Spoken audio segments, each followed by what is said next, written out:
친환경 미생물, 자연을 살려줄 수 있는 물질? 그런 것 같아요.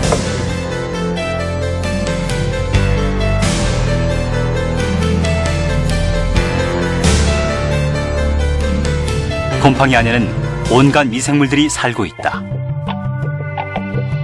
주로 단위세포 또는 균사로 생물의 최소 생활 단위를 영위하는 생물을 통틀어 미생물이라 한다. 미생물의 범주에는 조류, 음식을 발효시키는 것으로도 잘 알려진 효모균, 원생동물, 한계적 생물인 바이러스, 그리고 우리가 흔히 세균이라 부르는 박테리아까지 포함된다. 눈에는 보이지 않지만 사람들의 몸속에서 사는 미생물의 숫자만도 100조 개에 달한다. 아직 전체 1%도 밝혀지지 않았지만 이처럼 미생물은 사람들이 살아가는데 꼭 필요한 존재다. 자연 생태계에는 동물, 식물, 그리고 눈에 보이지는 않지만 미생물이 존재를 하고 있습니다.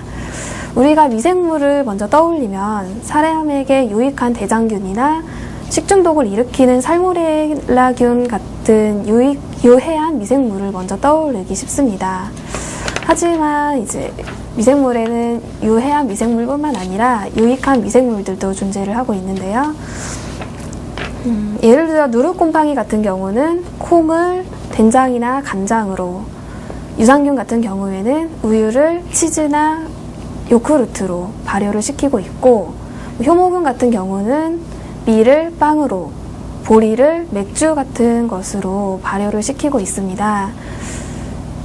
또한 이런 유익한 미생물들은 사람의 몸에서도 노화를 방지하고 활성산소를 줄여주는 역할을 하고 있습니다. 최근에 와서는 우리가 건강과 관련해서 너무 많이 씻고 너무 소독하고 너무 살균제를 쓰고 이러한 세균들을 다 없애다 보니까 우리한테 꼭 필요한 있어야 될 미생물조차도 없어지게 되는,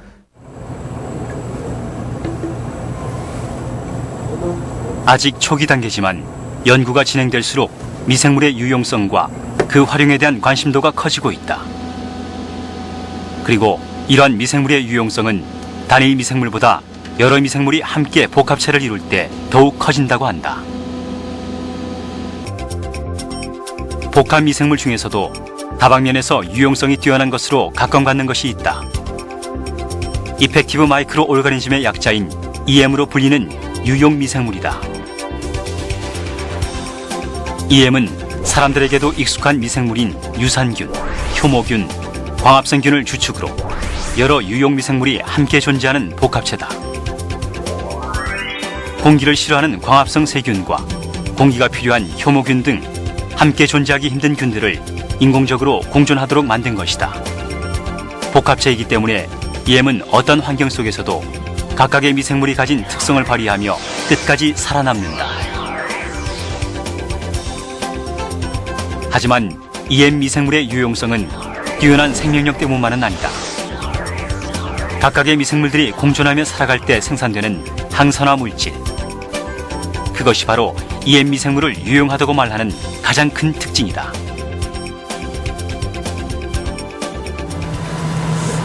EM 속에 들어있는 황산화 물질이라는 것은 우리가 산소에 의해서 산화됩니다. 근데 그런 산화할 때 우리 몸속에서 활성산소가 나타나게 돼요. 근데 그 활성산소를 제거하는 것들이 황산화 물질입니다. 그래서 주로 황산화 물질 같은 경우는 김치라든가 비타민 C, 폴리페놀 이런 것들이 황산화 물질에 해당되고요. 또 특히 EM 속에는 이런 다양의 황산화 물질들이 많이 함유되어 있다는 게 큰 특징입니다. EM의 항산화력은 못의 간단한 산화 실험으로도 확인할 수 있다. 수돗물에 각각 2개의 못을 넣은 표본을 준비한다. 그리고 한쪽에만 EM 활성액을 한 방울 떨어뜨린다.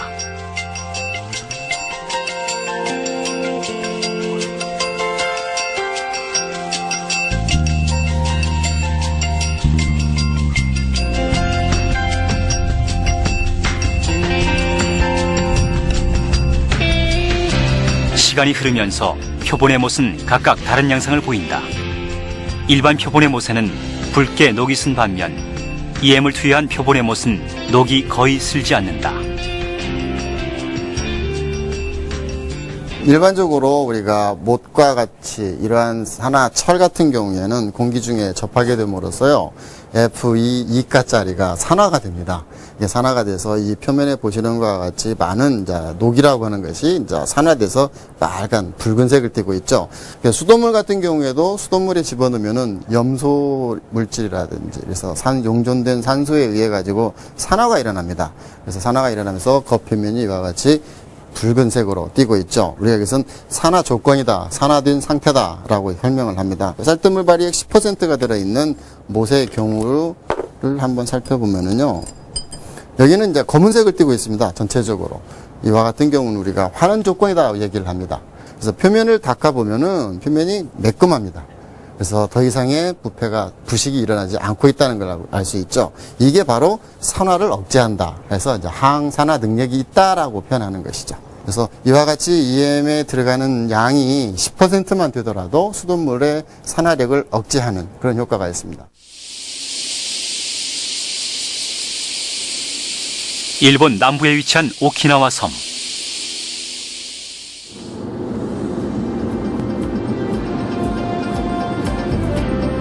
이곳에서 EM 미생물의 발견자인 히가테로 교수를 만났다. 히가테로 교수는 오키나와 류쿠 대학에서 농학 교수로 재직하며 농약을 연구했다. 그런 그가 복합 유용 미생물 EM을 발견하게 된 데는 특별한 계기가 있었다고 한다.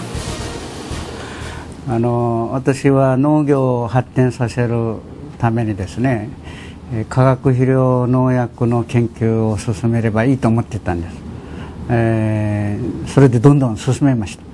そしたら私がひどい農薬中毒症になってしまって、化学肥料農薬を中心にした農業が人類を滅ぼしてしまうんじゃないかという、こういう恐ろしいことに気がついたんですね。それでそれに代わる技術として何か考えなきゃいけないと、そういうことで行き着いたのが微生物の世界だったんです。 일본 후쿠오카의 아리하케해.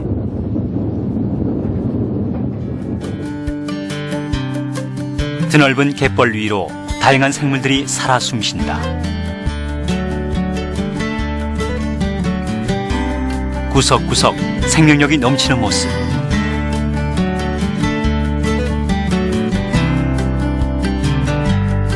하지만 몇 년 전까지만 해도 아리아케해는 죽음의 바다였다.